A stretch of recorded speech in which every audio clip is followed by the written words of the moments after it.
What is up, ladies and gentlemen, boys and girls? Pegasus here, bringing it back to you guys from Remnant from the Ashes, and today we'll be taking an all-new look at the Twisted Devastator. So without further ado, let's go ahead and get into it.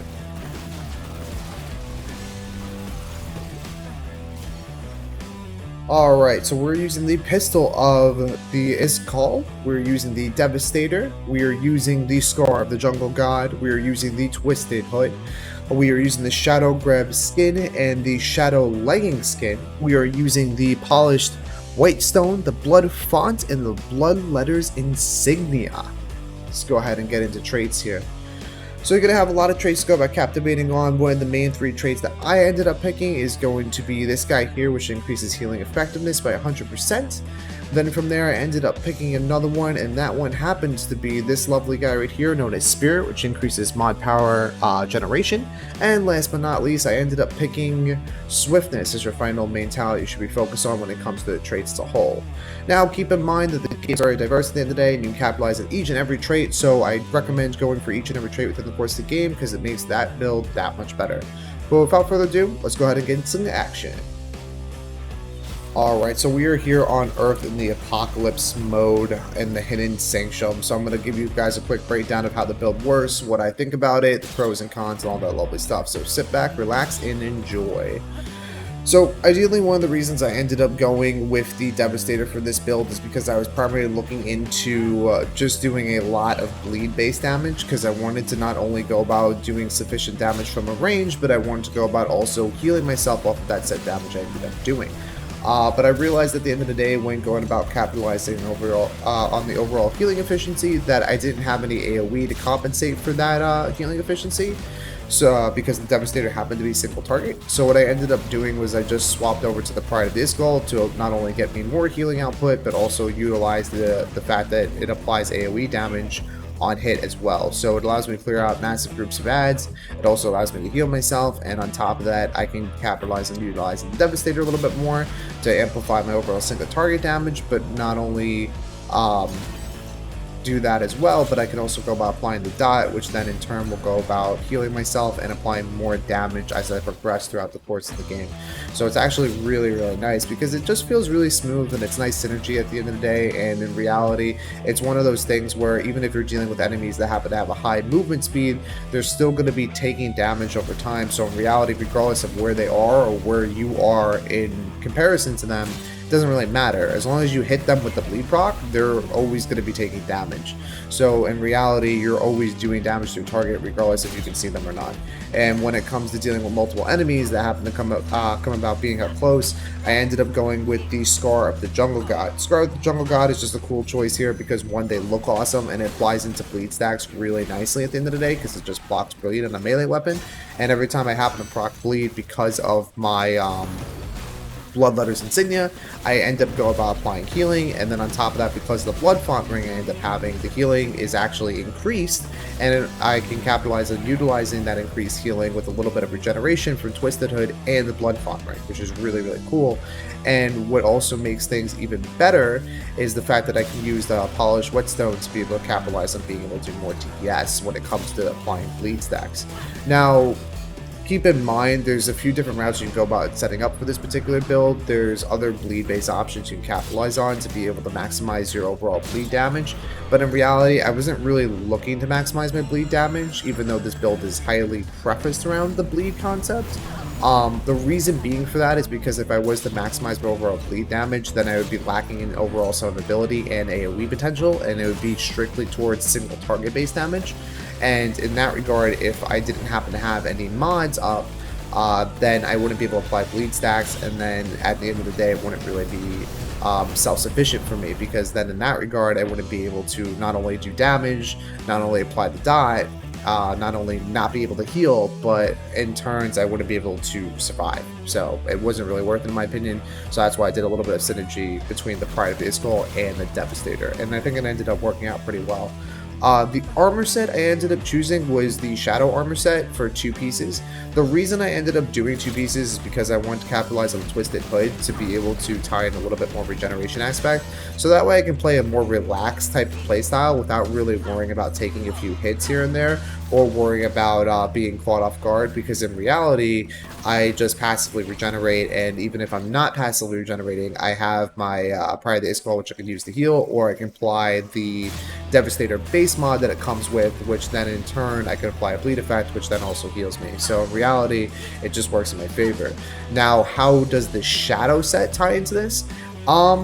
At the end of the day, it's just a really cool set. It's really fun. I don't really play around with it too much, so I kind of wanted to do a build based around that overall set.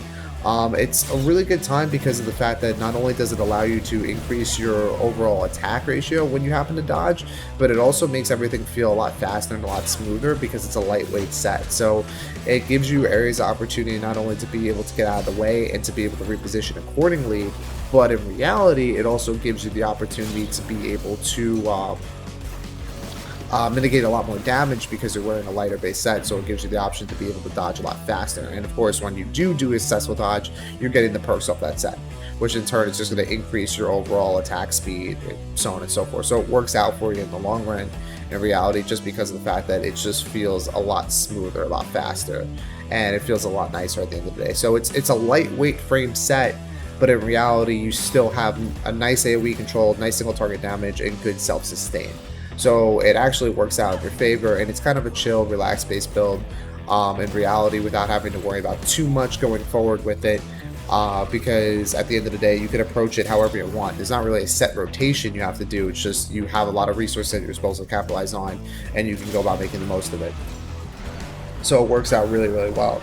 As you can see throughout the course of the clip here, when I go about fighting Shroud, I end up proccing my bleed, and then from there I just swap to the Pride of the Iskall to go about dealing with the ads, and if anyone gets too close to me, I end up meleeing them down with the Scar of the Jungle God. And as I'm doing so, you can see the Twisted Hood and the Blood Font taking effect for the items I have for my set, which then in turn is just passively regenerating my health.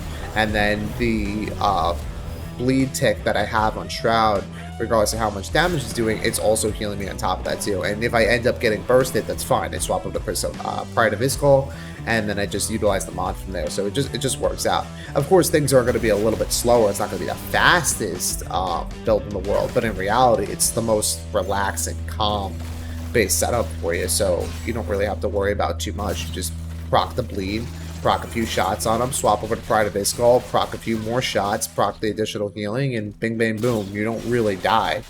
You can take on multiple enemies, you can deal with single targets pretty easily, you can get out of the way a lot easier, you can reposition. Overall, it's a nice build, honestly. It has good synergy, and I felt pretty relaxed with it, honestly, and it's a pretty nice setup to be able to get back into the swing of things when it comes to Remnant from the Ashes. So in reality, it's a pretty nice setup. And of course, with utilizing the Scar of the Jungle Gods, it's just so easy for clearing out the smaller ads. They're so quick and so fast, and especially with the fact that you have the Shadow base set, you're able to go about dodging so much easier and reposition accordingly and just get the additional attack speed bonus, and it just works out in your favor. It's just so nice. For those that are wondering in regards to the HUD, if you don't know already, you can actually hide your helmet in settings. You just go to settings under gameplay, it says show helmet. You just check that off, and then it turns off your helmet. So I'm wearing the Twisted Hood right now, you're just not seeing it. And in regards to the Shadow set that I'm currently wearing, it is a skin, which you can go by picking up if you happen to have the DLC. So a lot of the builds that I have on my channel is all going to be skin based for the most part, that you'll see without the armor set. So once you guys have the DLC for it, then from there you'll be able to pick up the skins, do all that fun stuff. But if you have any additional questions on that, just feel free to leave it down below in the comment sections, and I'll be happy to answer them. And if I get enough feedback on it, or if someone wants me to do a selected video on the set skins, or how to hide the helmet, or anything along those lines, just let me know, and I'll be happy to show you guys for sure, because I know I got 1 or 2 comments about it. But yeah, absolutely. But yeah, overall the build's pretty good. It's a lot of fun. It's very agile. It's very quick. It's very smooth. The only downside I will say is the mod regeneration. It's a little bit slower than what I would have liked, but if you synergize it with the Pride of Iskall, then from there it's really not bad. So what I mean by that is if you utilize the Devastator, do a quick pot shot, and then from there you swap over to Pride of Iskall to go about cleaning up the ad, then from there you're perfectly fine.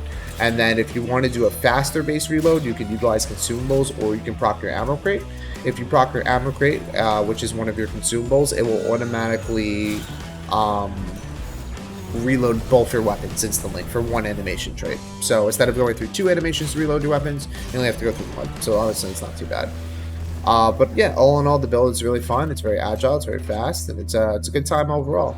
But yeah, go ahead. Don't take my word for it. Go ahead and give it a try. Let me know what you guys happen to think. If you have any questions or concerns, leave them down below in the comment section.